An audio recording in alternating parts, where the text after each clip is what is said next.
Donc dans ce livre, on prend connaissance de 24 financiers allemands qui vont jusqu'à dire qu'ils ont des noms de démiurges.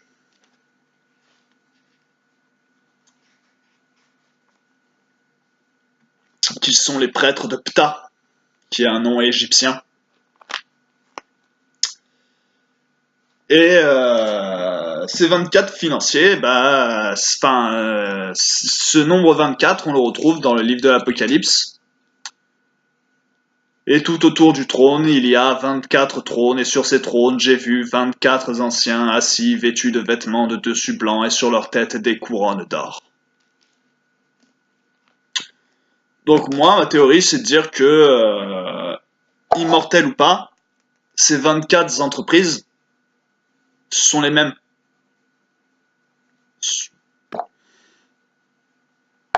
Qu'on retrouve et là-dedans, et là-dedans.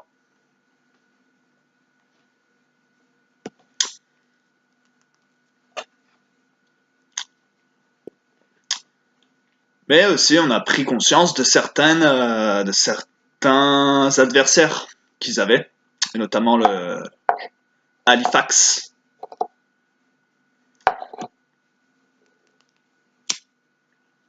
qui ne se cache même pas de son jeu.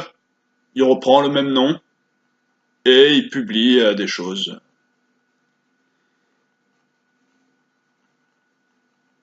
Et il publie le nom sous ses fils, ou ses fantômes de fils.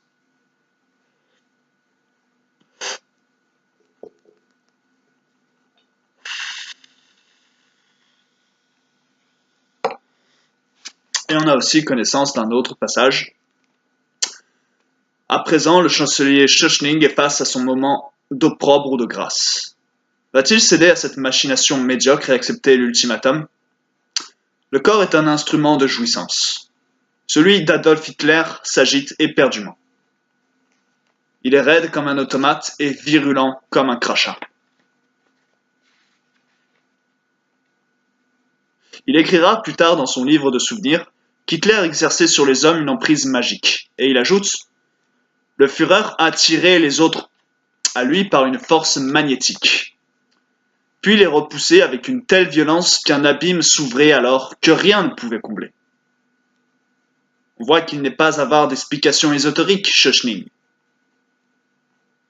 Cela justifie ses faiblesses. Le chancelier du Reich est un être surnaturel, celui que la propagande de Goebbels voudrait nous montrer, créature chimérique, effrayante, inspirée.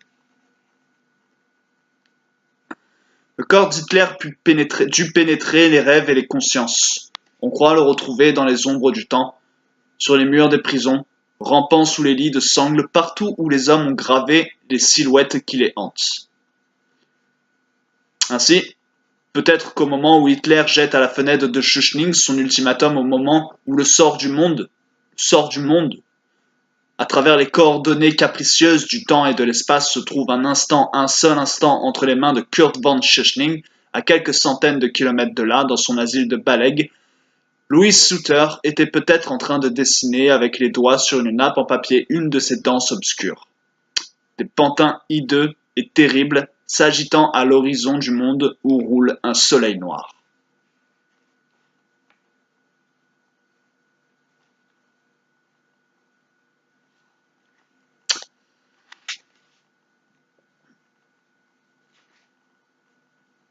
Donc voilà, un soleil noir.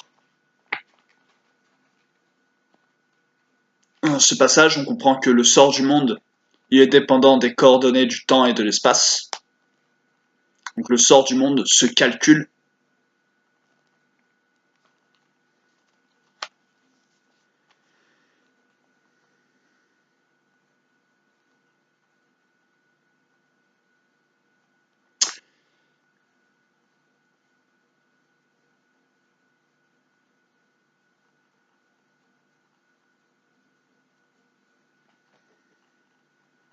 Et il y a un soleil noir.